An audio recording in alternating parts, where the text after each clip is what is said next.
अस्सलाम वालेकुम, नमस्कार, सत श्री अकाल एंड गुड इवनिंग। दोस्तों कैसे हैं आप? आई डू होप आप सब अच्छे होंगे जी। हमेशा जो है होम ऑफिस की तरफ से कुछ ना कुछ जो है वो होता रहता है। और बहुत से लोग जो हैं वो जब डिटेन होते हैं या जिस वक्त उनकी एप्लीकेशंस की रिफ्यूज़ल आती है तो लोग कहते हैं कि जी के लो जी होम ऑफिस ने सानू जड़ा ना बांह पाती है। सो इस तरह के कोई ना कोई जो है हादसात होते रहते हैं, लेकिन बाज़ का क्या होता है कि नहले पे दहला, ये आपने लाइन एक सुनी होगी कि बाज़ का जो है वो 100 सुनियार की और एक लोहार की जो है वो भी सम टाइम हो जाता है। तो यही काम एक हुआ कि एक पाकिस्तानी जो स्टूडेंट थे वो तशरीफ़ लाए यूके में स्टडी करने के लिए।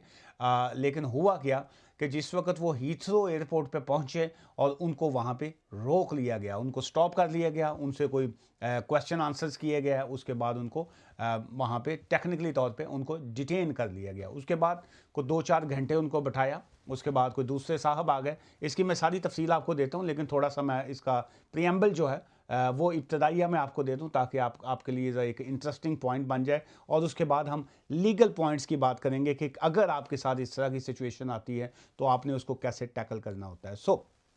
उनको जब रोका गया, सेकंड इंटरव्यू किया गया, थर्ड इंटरव्यू किया गया, ये सारा मामला ऐसा हुआ कि 17 आवर्स तक जो है 17 घंटे के तक जो है उनको 17 आवर्स तक हीथ्रो एयरपोर्ट पे यूके बॉर्डर एजेंसीज ने उनको स्टॉप करके रखा।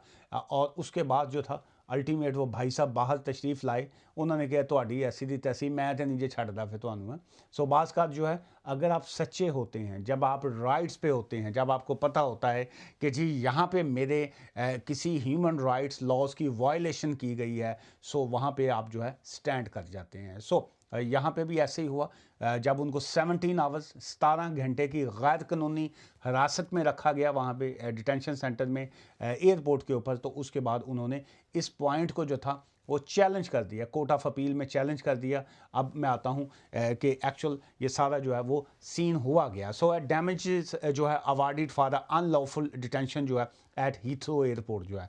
17 आवर्स का ये सारा गेम थी। और ये जो केस है, अब अगर आप बहुत से हमारे जूनियर्स होते हैं, बहुत से जो हैं कोलीग्स होते हैं, बहुत से लोग वैसे ही लॉ के साथ इंटरेस्ट रखते हैं और बहुत से लोगों के अपने भी इस तरह के इश्यूज़ होते हैं जो केसेस के हवाले से या बाकी जो है। उनके लिए जो है ये मैं केस का नाम बताता जाऊँ ताकि अगर कोई स्टडी करना चाहे। ये है जी कि तज़ीम जो है, तज़ीम साहब वो उनका नाम है, तज़ीम वर्सेस सेक्रेटरी ऑफ स्टेट जो है, होम डिपार्टमेंट जो है। ये 2025 जो है, ये चूँकि ताज़ा अभी केस जो है डिसाइड हुआ है। EWCACIV 347 जो पेज है उसके ऊपर सारा जो है केस का हवाला दिया गया। भाई साहब जो हैं पाकिस्तानी, तज़ीम साहब जो हैं वो appellant arrived at Heathrow airport पे वो आए 9 सितंबर 2022 को जो था, जब वो स्टूडेंट वीज़ा के ऊपर जब यहाँ पे आए। और वो जो यूनिवर्सिटी थी उनकी वो डी माउंट फोर्ट यूनिवर्सिटी के वो स्टूडेंट थे। तो उनको स्टूडेंट वीज़ा ऑब्वियसली मिला, वो यूके में जो था ऑन स्टूडेंट वीज़ा वो आ गए। और जिस वक्त उनको इंग्लिश के हवाले से जो था एयरपोर्ट के ऊपर, ये बाज़ का तो ये मैंने अक्सर देखा है। मैं बल्कि अभी जो था 2-3 दिन पहले ही मैं वापस जो है डे बिफोर यस्टरडे एक्चुअल में आया हूँ। तो आज मेरा फर्स्ट वर्किंग डे था, मैं बैक टू ऑफिस जो है।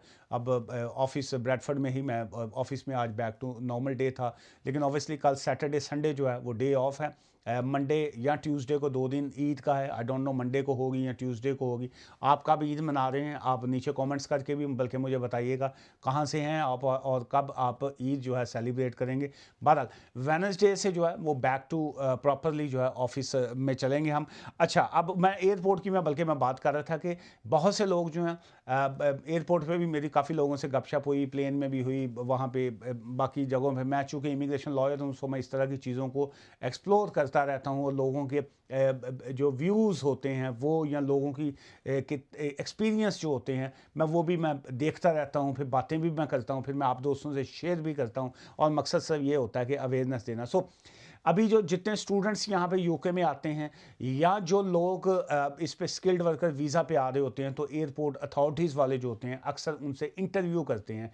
टेक्निकली तौर पे उनका ये लीगल राइट होता है कि वो इंटरव्यू करें, और लीगली तौर पे ये आपका भी लीगल राइट होता है कि उनके साथ कोऑपरेट करें, उनको अच्छे से रिप्लाई दें। लेकिन स्टिल जो है बहुत से लोग जो हैं एयरपोर्ट के ऊपर जो है बैठ के कंफ्यूज हो जाते हैं, सो समटाइम घबरा जाते हैं। गोरा चमड़ी देख के या बाज़ का जो है वो वहाँ पे एक यूके का एक खौफ ही एक ऐसा है कि एयरपोर्ट के ऊपर जो है वो थोड़े से नर्वस हो जाते हैं कि जी के पता नहीं क्या। बाज़ का एक्सेंट का बड़ा फ़र्क होता है, बाज़ का अंडरस्टैंडिंग में डिफरेंट स्टाइल आ जाता है, बाज़ का बॉडी लैंग्वेज जो है बड़ी डिफरेंट सी आती है। सो इनके केस में भी ऐसा ही हुआ कि जब उनसे इंग्लिश में कोई बात की गई तो उनको ये लगा कि जी के provided evidence of his English जो है, however when questioned by the border official they became concerned about his ability to speak English. जो है ये जो इंग्लिश का एलिमेंट है, ये आजकल मैं बहुत से केसेस में देख रहा हूँ कि जब वो लोग एयरपोर्ट पे आते हैं, वहाँ पे उनसे क्वेश्चन आंसर्स होते हैं, या बाज़ का जो है स्टूडेंट है या किसी भी वीज़ा पे, खासकर आजकल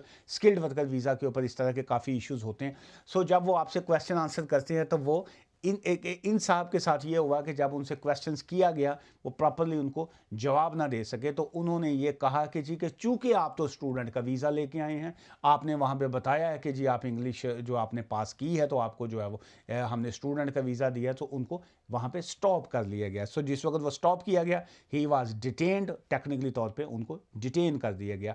8:16 पे 8 o'clock and 16 पे और 9 सितंबर को उनको जब डिटेन किया गया, अनटिल 1:38 तक जो था डिटेन रखा गया।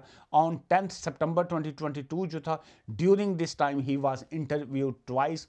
उन जो बॉर्डर एजेंसी का साहब थे उन्होंने इंटरव्यू किया, फिर उन्होंने सीनियर को बुलवा लिया। अल्टीमेट ये हुआ कि 2-3 इंटरव्यूज़ उनके हुए, एंड देन जो था was taken to cancel his leave to enter. तो उन्होंने डिसाइड किया कि हम आपकी जो लीव टू एंटर है हम उसको कैंसल कर रहे हैं, चूंकि हम नहीं समझते कि आप एक जेन्युइन स्टूडेंट हैं। तो उसकी बेस के ऊपर then third interview took place in which was explain to him, he was told would be return to Pakistan on a flight leaving at 3:05 की फ़्लाइट के ऊपर जो है हम आपको पाकिस्तान जो है वो वापस भेज रहे हैं। सो ये उन्होंने फैसला कर दिया। फिर अल्टीमेट क्या हुआ कि the appellant remained in the detention until he, फिर उसके बाद ऑब्वियसली जो बाज़ लोग वकीलों के ख़िलाफ़ होते हैं कि जी के वकील जो हैं वो पैसे खा जाते हैं, वकील जो हैं वो काम नहीं करते, लेकिन अल्टीमेटली जो है बाज़ जो है वकील ही काम आते हैं। सो इसलिए ये अच्छा वकील ढूंढना या अच्छे वकील के साथ जुड़े रहना जो है ये बाज़ खुशकिस्मत लोग जो होते हैं, मैं ये समझता हूँ कि वो जुड़े रहते हैं। सो मैं ये बात इसलिए कहता हूँ कि अगर एक ही अथॉरिटी के पास अगर सारे इख्तियारात हों, जैसे होम ऑफिस है, अगर होम ऑफिस के पास ही सारे इख्तियारात हों तो ऊपर की अदालतें ना हों। ये होम ऑफिस होता है, ट्राइब्यूनल्स होते हैं, हाई कोर्ट होती है, सुप्रीम कोर्ट होती है, कोर्ट ऑफ अपील होती है। सो ये इसी तरह हर कंट्री का भी ऐसे ही है ना, सेशन कोर्ट है, हाई कोर्ट है, सुप्रीम कोर्ट है, इंडिया का भी, या हर कंट्री में नीचे से लेकर ऊपर तक की अदालतें होती हैं। सो इसका मतलब ये होता है कि आप अक्लमंद आदमी एक ही वकील के साथ जुड़ा रहता है और उसको पता होता है कि मुझे नीचे से रिलीफ नहीं मिला, मुझे ऊपर से मिलेगा, वहाँ से नहीं मिला, आगे से मिलेगा, ऊपर से मिलेगा, कहीं ना कहीं मुझे अल्टीमेट रिलीफ मिलेगा। लेकिन प्रैक्टिकली मैं आपको बताऊं, बहुत से लोग एक एप्लीकेशन एक से करवाएंगे, वहाँ से जो ही रिफ्यूज़ल आएगी फाइल चुकनगे, आगे किसी और के पास चले जाएंगे, वहाँ पे कहीं ना कहीं रिफ्यूज़ल आएगी, फाइल उठाएंगे थर्ड तीसरे वकील के। सो इस तरह मैं ये समझता हूँ प्रैक्टिकली तौर पे ये क्लाइंट की सबसे बड़ा बेवकूफ़ी होती है कि जब वो, हाँ, अगर आपका वकील जो है आपके साथ कोऑपरेट नहीं कर रहा है, आपसे फ़ीस बहुत ज़्यादा चार्ज कर रहा है, आपका केस की तरफ उसकी तवज्जो ही नहीं है, तो तब आपको चेंज बिल्कुल करना चाहिए। लेकिन अगर एक वकील जो है केस आपका लूज़ कर रहा है, केस आपका हार रहे हैं, आपका केस जो है रिफ्यूज़ल आ रही है, लेकिन आपके साथ अगर सही तरीके से जुड़ा हुआ है तो जुड़े रहना चाहिए। पवस्ता रह शजर से उम्मीद बहार रख। सो लेकिन बहुत से लोग जो खैर अंडरस्टैंड नहीं करते। एनीवेज, अच्छा, उसके बाद क्या हुआ, वकील साहब ने उनको वहाँ पे एयरपोर्ट से जो था वो वहाँ से डिटेंशन सेंटर से बाहर निकलवा लिया। फिर अल्टीमेट क्या हुआ कि इसी चीज़ को जो था, इसी पॉइंट को जो था कि जी कि ये एक अनलॉफुल डिटेंशन है, उसको जो था कोर्ट में चैलेंज कर दिया गया। The high court allowed the judicial review जो था, JR फाइल किया गया, जुडिशियल रिव्यू जो था वो चैलेंज हो गया on the first ground and dismiss the rest of the ground जो है। जब वो ये इस तरह का फैसला हुआ तो उसके बाद ये मैटर गया जी द कोर्ट ऑफ अपील जो था, वहाँ पे गया। कोर्ट ऑफ अपील कंसिडर्ड, यही जो मैंने अभी आपको बात कही कि वहाँ पे डिटेन हुए, अथॉरिटीज़ ने किया, उसके बाद जुडिशियल रिव्यू या ऊपर की अदालतें, अल्टीमेट जो था कोर्ट ऑफ अपील तक ये मैटर गया। तो court of appeal considered appeal in a respect of unlawful detention. Court of appeal ने फैसला किया कि जो उस स्टूडेंट को रोका गया एयरपोर्ट पे वो गैर कानूनी था, उनके पास इस तरीके से नहीं रोकना चाहिए था।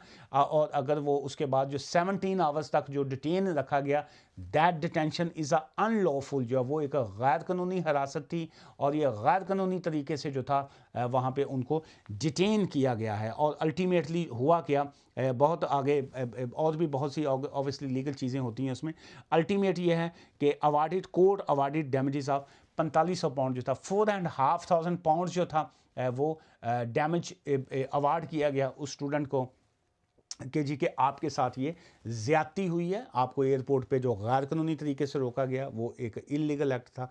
सो उसके बाद जो है वो साहब जो हैं अभी उनका सारा पीरियड जो था वो लीगल काउंट हो रहा है। जो उनकी लीव टू एंटर यूके में कैंसिल की गई थी वो लीव टू रिमेन में चेंज हो गई, उनको लीगल स्टेटस के तौर पे वो चल रहे हैं, नंबर एक। सेकंड, उनको जो वहाँ पे 17 घंटे मेंटली टॉर्चर के तौर पे बिठाया गया, उसका उनको 4500 पाउंड का जो था वो डैमेज जो था वो उनको दिया गया। ऑब्वियसली इसमें अथॉरिटीज़ की या बाकियों की नेगलिजेंस या बाकी चीज़ें जो हैं वो भी सामने आती हैं और अल्टीमेट जो है वो साहब जो थे वो अपनी बाजी जीत गए। सो अब आज की इस वीडियो का कंक्लूजन ये है और जो बात मेन कहने का मकसद ये है कि अगर किसी के साथ जो है कोई ज़्यादती होती है और वो समझता है कि जी के वो कानूनी तौर पे वो लीगल राइट के ऊपर था और उसके जो राइट्स हैं उसको शेक किया जा रहा है, उसके राइट्स की वायलेशन की जा रही है, so then they have a legal rights के जी के आप अपनी इस तरह के मैटर्स को जो है आप आगे कानूनी तौर पे जो है उसको चैलेंज कर सकते होते हैं, आप कोर्ट में मैटर को लेके जा सकते होते हैं और अल्टीमेट जो है अगर आप ठीक होते हैं तो आपको अल्टीमेट जो है उसका यही रिज़ल्ट मिलता है जो इस केस में जो है वो मिला। मुझसे मिलना चाहते हो, यू आर मोस्ट वेलकम। मैं ऑफिस अपॉइंटमेंट की भी और फेस टू फेस मिलने की भी जो है फ़ीस चार्ज करता हूँ जी। और दुआ में याद रखिएगा और कमेंट्स लाजमी कीजिएगा। आगे 2 दिन के बाद ईद है, कहाँ से आप ईद मनाएंगे और आपका रमादान जो है वो कैसे गया। आज जो था जुमा मुबारक भी था और ये जो रमादान का जो था ये लास्ट जुमा था। और आप अल्लाह ताला जो है आप सबको खुश रखे और आपकी जो जितनी भी नेक तमन्नाएं हैं, जितनी भी आपकी पॉजिटिव विशेज़ हैं वो सारी की सारी जो हैं वो कबूल अता फरमाए। दुआ में याद रखिएगा जी। Take care, good evening.